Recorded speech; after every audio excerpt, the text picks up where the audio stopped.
Isu as a society are not devoid of emotion, as the concept of love and marriage is common in their societies, and they express their emotions through poetry among other means, as evident by the Isu tablets found in Jerusalem. Language. The Isu often communicated with more modern humanity in their respective languages. When Ezio Auditore da Firenze spoke with Minerva's holographic projection beneath Vatican City, he was able to maintain a brief conversation with her, which means she likely spoke in Italian that he could understand, and the Animus in turn translated both of their speeches to English as Desmond viewed their memories. Later in Revelations, Jupiter spoke in English to Desmond Miles, along with Juno and Minerva in the Grand Temple when encountering Desmond. Whether they learned the language and communicated with it, or allowed their technology to do so, remains unconfirmed.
Therefore, much of the knowledge of how Isu communicated remained a mystery. Isu vaults, such as the one beneath the Sistine Chapel, featured Mesopotamian cuneiform, one of the oldest known languages to mankind, engraved on its walls. Isu projections often featured ancient Egyptian symbols, along with many other ancient languages, cultural and religious symbols. However, some of them were completely alien to humanity, including one resembling the symbol used by Abstergo as their logo. In 2020, as Layla explored the memories of Ivor Vanisdottir in 9th century in England, Folka, a member of the Order of the Ancients, managed to come in possession of some tablets with Isu inscriptions, which present-day members of the Assassin Brotherhood, Sean Hastings, Rebecca Crane, and Anthony, managed to analyze and translate, stating that the language is related to ancient languages from the Indo-European family, making it a likely ancestor or inspiration to them. Numerous tablets featured Isu manuscript, which were found in various parts of the world, including Kobustan in Azerbaijan, Jerusalem, Sargenti in Tanzania, Zayan in China, along with the Voynich manuscript itself. The scripts featured both a standard and a cursive form of writing for roughly the same alphabet.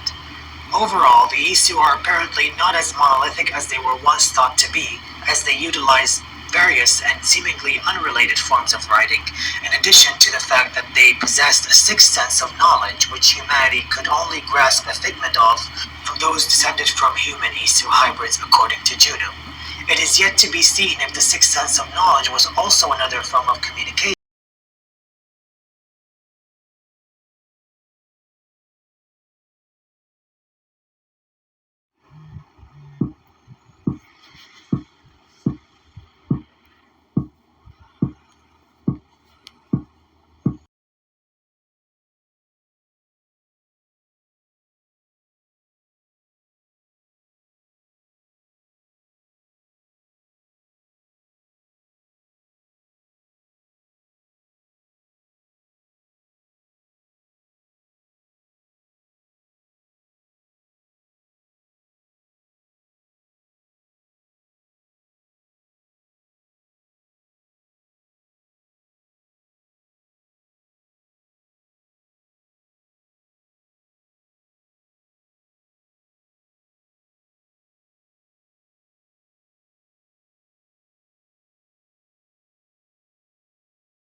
Akin to telepathy or understanding intention and context behind every word, similarly to how certain Sumerian and Egyptian words convey a multitude of meanings, all of which roots back to the Isu and their presumable way of understanding and observing the world from humanity.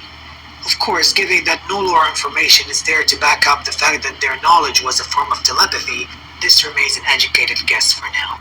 It is worth mentioning that Juno once told Kansas that she hated the idea of vocal cords, even though she did miss them while she was in the Grey. This seems to add more fuel to the theory that the Isu possessed means of telepathic communication in addition to their own languages. Political affairs. Poseidon took control over Atlantis from his son Atlas, and let Atlas and his other sons serve as the Archons of Atlantis. At some point, Hades abducted Persephone and forced her into marriage with the consent of his brother Zeus. Hades imprisoned Persephone in the region of Elysium and allowed her to rule alongside her friend Hecate, and she eventually managed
was formed between Atlantis, Tartarus, and Elysium, ruled by Poseidon, Hades, and Persephone respectively, and all three maintained a hostile relationship towards the Isu authority in Eden. At some point, after humanity has proven to be problematic in terms of obedience and subservience through Isu tech, the Isu authority in Eden ordered Phanes to bring Project Anthropos to a halt, which he refused, causing the council to banish him to Atlantis after discovering his relationship with a human subject. As Phanes and his human lover settled in Atlantis, she gave birth to the human-Isu hybrid Eve. Later, Poseidon granted Juno and Aita access to Atlantis, as they started a scientific experiment known as Project Olympus in secret. This project would involve countless experimentations on humans, creating different kinds of monstrosities which would ironically outlive the Isu and inspire the different kinds of beings and monsters in human mythology.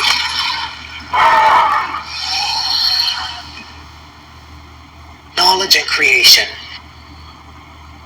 The Isu are responsible for the creation of various forms of incredibly advanced technology which to humanity seemed indistinguishable from magic, all of which eventually fueled the otherworldly creatures, events, and apparatuses in human mythology. Among their most notable creations and discoveries are the Pieces of Eden, a sophisticated form of technology with various defensive, offensive, enthralling, surveillance, and reconstructive capabilities. Some of these devices, while intended for a specific purpose, are often discovered to have more than one, even unintentionally so. For example, the Apple of Eden is an enthralling device that reacts to a specific neurotransmitter in the human brain that allows the Isu to control these subjected to its beam.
creating visual illusions, but it also has the capability to preserve some forms of data. It was also discovered that the apple, when subjecting numerous subjects to its beam, and they all think of one physical aspect, it could take form in reality.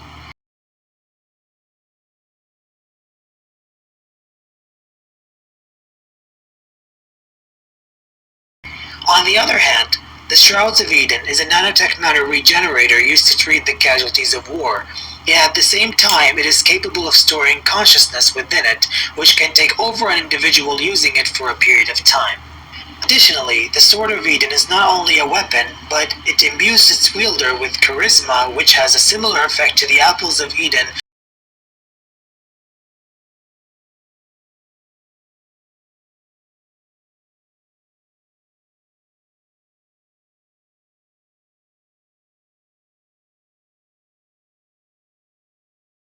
Chapter 2. If you seek some sort of reference, then view the chapters of the Emerald Tablets, but be cautious, for Satan has laid a trap within them as a last-ditch effort to try and stop me from undoing his deceptions and attempt at world domination, that he was compelled in a consuming madness to do to the enlightenment of the knowledge I bestowed him in order to accomplish this task. So read cautiously, and do not let yourself become convinced to read any further than what I guide you to. For any further would be a temptation of his spiritual essence that looms over these works. Until the source can be cleansed of his spiritual poltergeist that is attached to it, one should be cautious. So read only the Keys of Time, Tablet 11, and this plot line will clear up most questions pertaining to both this subject, and it shall link this storyline behind the game to the legends of our history and the subjects I have spoken about in previous videos, and to who I truly am as the Ascended Master, and our time period as he is directly speaking to you. As he is my life lived after this life, when I accomplished the process of crossing back to write this for you all to hear right now. Another point I wish to add is that in order for me to achieve recollecting my memories in key moments in my lifetimes within the past causes me to sort of emerge seemingly in and out of history in a wave-like pattern. This was a necessary byproduct of doing what I had to in order to ensure everyone I have taken from their deaths here and reach the front lines of the battle between heaven and hell, which is the conflict that will rise from the greedy and wicked of our society of today, panicked and scared of the impending fate that looms closer, it seems, every day. I will not lie or candy coat this at all to you.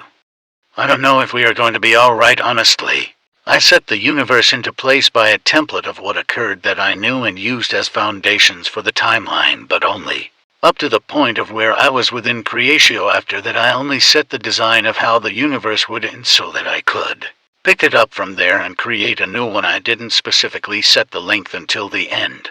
Only that from where I stood from the Alpha to the Omega was near the center of creation's timeline. So it is written, so must it be done, and this is the why of it all. By my calculated design, we should be around 4/10 of the way through. For as it is above, as the stars are designed above us, then so too shall it be below, or so too will our cycles of life, Earth to the solar system, the galaxy, the superclusters, as they are all shaped in their entirety the same way, shape and form. We are not a byproduct of the Earth, we are all byproducts of each other on every level, tangible and intangible. And the staves on humans. Staves of Eden, on the other hand, have a myriad of capabilities, including immortality bestowal through regeneration, energy manipulation, invisibility, in addition to mind control.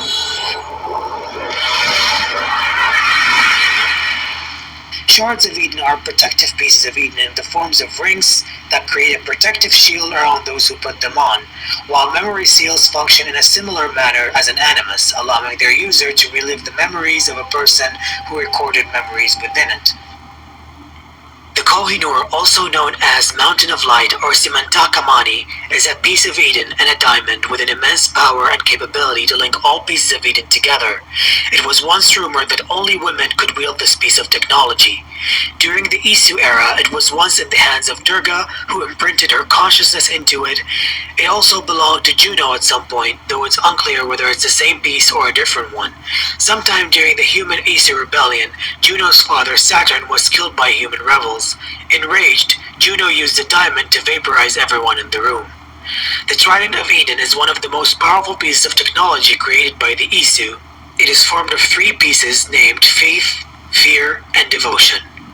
The Trident went missing after the human Isu war, and its prongs were passed down individually from one hand to another. Yggdrasil, also known as Life Tree or the Tree of Life, is a supercomputer capable of transferring one's own consciousness to be stored within, while safely keeping the physical bodies alive as long as they're attached to it, in addition to creating a digital cyberspace for users to live within it in the form of a simulated environment. Yggdrasil is also part of a larger program which allows participating Isu subjects to be reborn into human bodies using their DNA. Additionally, Sean Hastings discerned that Yggdrasil was also likely used to generate possible futures, alternate realities, and counterfactual stories. The same tech was used by Juno, although unclear whether it's using the Yggdrasil device itself or merely the same principle of it to ensure Aita continues to reincarnate as a sage through time. The Eye. During their pursuit of methods to survive the impending coronal mass ejection, the Isu managed to discover that reality itself is governed by a mysterious pattern similar to a programming script which they refer to as the code. In an attempt to understand and manipulate the pattern in hopes of altering reality, they created the Eye, a form of quantum computer capable of running multiple possible futures based on present circumstances to predict the flow of the code itself. Who are you? The historical Antikythera mechanism is part of the larger Eye device itself. Nexus. The Nexus is a disruption in time which the Isu had access to due to their understanding of the calculations. It is where probabilities were often calculated and observed. While it is unclear if it's exactly their creation or something they merely exploited, it is something they utilize to communicate through time with those who have the means to access it, among which is Crystal Balls, a piece of Isu technology that allows their user to access the Nexus and communicate with the Isu on the other end of it. Project Anthropos, the project which resulted in the creation of humanity by artificially evolving existing species to serve as a docile workforce, as well as an expeditionary and military force to the Isu. It was proposed by Phanes and commissioned by the Central Isu Authority. Humanity, as ordered by the then-father, Yaldabaoth, was designed to be free in action but not in mind, with credulous imagination, see patterns where there are none, and avoid correlations that go against their desires. He also advised the Isu not to treat them as children to be coddled, and not to trust them with their advanced technology, and therefore human workers were given rudimentary tools to conduct their work. Father Yaldabaoth also added that humans should be treated as instruments to toil for them on the earth, underwater, and in the skies. Whether toil in the sky, in Father Yaldabaoth's own words, refers to air transportation is yet to be confirmed. Though judging by the fact that the Isu sent an apple of Eden into the sky as part of their solution to save the world, which ended up on the moon, the Isu have most certainly mastered some form of space travel. Make us safe. Seismic faults, a massive network of subterranean complexes built by the Isu housing an incomprehensible technology with the original purpose that is lost to humanity and theorized to be stabilizing the Earth's crust or a form of defense mechanism. Upon tampering with the artifact within, referenced as roots or tree according to Shay Carmack, a significant destabilization of the Earth crust takes place in the form of catastrophic earthquakes. There are 3 known seismic faults so far, including one in Hawaii. Ascendance event. By the end of the human Isu war, the Trident of Eden went missing. Due to fear of it falling within human hands leading to catastrophic consequences, Isu scientist Minerva engineered the Ascendance event based on the concept of collective human unconsciousness, as she discovered that there is a sub-DNA in humanity which represents collective unconsciousness, and due to humanity's predisposition to converging around the Trident throughout certain points in history, she engineered the Ascendance event as a means of protecting humanity and assisting them to destroy it within the simulation of collective unconsciousness. While the Isu as a civilization were extinct in the following centuries after the Great Catastrophe, some members have managed to plot their own means of survival. Juno transferred her consciousness into the Grand Temple's digital network after ensuring her husband Aita would continue to reincarnate using the technology of the Yggdrasil device. For the next 75,000 years, she remained within the digital existence known as the Grey, while according to Bassam, empowers those within it like all pieces of Eden combined. During that time, she bloated her means of escape by relying on Aita's reincarnations along with Connor and Desmond Miles as she tied herself to the Aurora Borealis system within the Grand Temple, knowing that Desmond would choose to save the world and releasing her into the World Wide Web in the process. In the meantime, she and Aita have built an army of humans who deified the Isu, known as the Instruments of the First Will, whose precursors were once the Proto-Templar faction, the Order of the Ancients. Some of those instruments were within the ranks of Abstergo, whom she used to recreate a physical body for herself. Upon her transfer into a physical body, she was lured into a simulation using the Kohinoor by Desmond Miles' son, Elijah, who, while a sage, managed to maintain control of his own identity and assisted the assassin Charlotte de la Cruz to assassinate Juno while he escaped with the Kohinoor. While Juno is physically deceased, it is yet to be seen whether part of her consciousness remains within the Grey, or imprinted with the Kohinoor, which once belonged to her. Additionally, Odin, along with Loki, Tyr, Freya, Heimdall, Thor, and 3 others, utilized the Yggdrasil technology to be reincarnated in the 9th century as Eivor, Bassam, and Sigurd, among others. Bassam, however, managed to use the Yggdrasil device and remain alive in the same body until the present day. From within the Grey, he manipulated the events from the year 431 before Common Era until the present, knowing through the calculations how to turn things exactly in his favor and that of his lover Alethea, whom he transferred into the staff of Hermes Trismegistus before the Great Catastrophe, in order to be reunited, manipulating Cassandra and Layla among many others. It is unknown whether the 9 Isu from the Yggdrasil program continue to reincarnate in the present, except for Svala, the reincarnation of Freya, who continues to exist within the Valhalla simulation of the Yggdrasil device, and it remains to be seen if Aita would ever regain control of Elijah Miles or to reappear in other reincarnations. But judging by the nature of the Yggdrasil technology, Aita was constantly reincarnating at least since the 3rd millennium BCE through a Sumerian sage. Therefore, it is safe to assume the cycle will go on. Consus, on the other hand, continued to exist within the prototype Shroud of Eden until the year 2014, when the shroud was destroyed in an explosion, so he utilized what remained of its powers to heal Alvaro Grammatica. Other Isu members, including Minerva and Jupiter, apparently died after sharing their knowledge and sending messages to be discovered in the distant future, before passing on in the following centuries. Finally, in Alethea's Elysium simulation, a gas giant can be seen floating in the sky. While this is most likely a design choice on Alethea's part to reinforce the dreamy, fantastical aspect of the memories of her time, it remains an interesting observation as to whether some Isu managed to escape into space, establishing a colony on one of Jupiter's moons. 2,000 years later.